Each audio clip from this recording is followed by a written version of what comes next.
Well, Ben, welcome back to Sioux Falls. I guess is the big thing. Tell me, how did you end up back here again? Well, long story short, the people in the know supposedly said I couldn't pitch in a better league. So I said okay, and I went and tried it, and I did well. And then now I've done that, and they got me to Taiwan.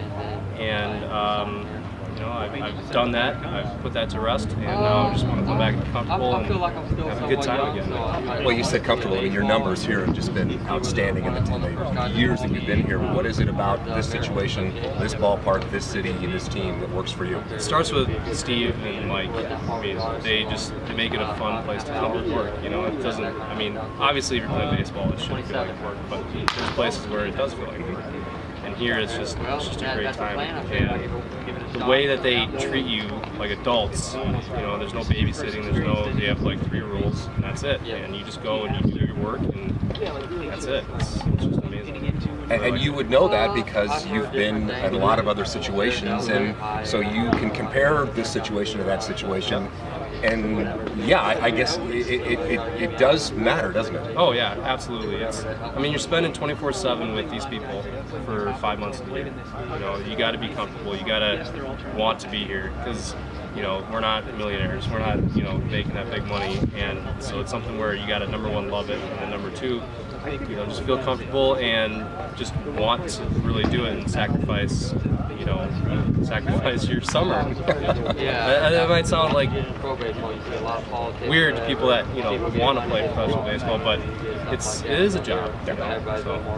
But obviously, there's more than just the job part of it that keeps bringing you back. I mean, 10 years of organized ball, 8 years of independent ball. Mm-hmm. There's got to be something in you that just says, I'm not done doing this yet. Well, I just love it. It's just, I got a home video of me when I was 4 years old. My dad said, "What do you want to be when you grow up?" And I said, "I want to be a professional baseball player." It's the same story all the kids have, but it's the only thing I've ever wanted to do. I was fortunate enough to get a scholarship to go to college. I went there for baseball. I didn't go there for school. It's just, I finished school, but that was always on the back burner, and it still is. The regular real life, I call it, is still on the back burner. It's just as long as I can do this, I will. And I throw 300 innings a year because I play in the wintertime, and I wouldn't do that unless I loved it. Tell me about the Australia experience. I know we've talked about that before, but then compare and contrast that with the Taiwanese experience as well. I've never played in the big leagues, but I would compare Taiwan, the way that they care and the way that they monitor you and the way that they do everything, to how I would assume the big leagues are. Were you ready for that? No, I didn't know. I had no idea. What was the hardest adjustment? The hardest adjustment was just the 8 a.m. video meetings, the 9 a.m. pitchers meeting, the 10 a.m. catchers meeting, the 11 a.m. to 4 p.m. batting practice, the just 100% baseball. Like, you do not get off time there. Like, we only play 5 games a week, but the 2 off days, you're at the field from 8 till midnight. Anyway, it doesn't matter. So that was a big adjustment, because we're here for 12 hours a day, but we're not here for 18 hours a day. And then just the lifestyle.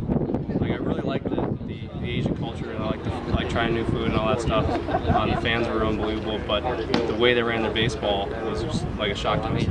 Man on first, one out, their sack bunt. Doesn't matter. They're 3 batters up. Does not matter. Get that guy to second base, try to bloop one into right field. Doesn't matter. Like I was telling these guys, if they played like we do, I wouldn't last a week, just because they're better. They're better players than I am, just flat out. But because they kept giving me 3 outs or 2 outs an inning, and all I had to do is get one guy out, it made it easy, and I did well. So it's still possible to play an American game in the country and still learn stuff about the game? Oh, completely. Yeah. My pitching coach over there played in Japanese big leagues for I think 13 or 14 years, and through our translator, we had good conversations about just the mental side of the game, because physically I can't really change much because I've been doing it the same way forever, but mentally, there's always room to grow, and that's the one thing that Mike's really good at. Mike, you won't see Mike doing like towel drills, and he's not working on like where your foot is. It's all about right here, and that's the biggest jump that I made from when I was an average pitcher to becoming a really good pitcher, was just mentally knowing what they're looking for, knowing what I'm trying to do and why. So what's the same old Ben, and what is different heading into 2013? I think everything's the same. I think the biggest adjustment is that now I'm officially the oldest player on the team, and so there's a lot more guys that are, everybody's got a computer, so they all Google everybody, you know, and they come in expecting me to just do what I've done, and so they come in with a lot of questions, and you know, how do you do this, why do you do that, and all that stuff. So that's a bit of an adjustment because I've always, you know, looked up to, you know, everybody on the team, you know, so that's a little bit different, but I'm okay with it. So that mantle of leader, yeah, that changes the little thing, doesn't it? It's different, yeah. It's really different. Like, you know, I wouldn't say it's like pressure, but it's like, you know, I'm more aware of like when I'm getting my running in, you know, because I know that they're watching. Well, if Ben doesn't do that, then why should I have to do that? You know, stuff like that. It's almost like I'm a rookie again, where I try to do everything the right way. Where I was lost in the mix for a while there, you know, or I can just do my own thing. Awesome. Hey, welcome back. Thanks, buddy. Appreciate it. Nice to see you again.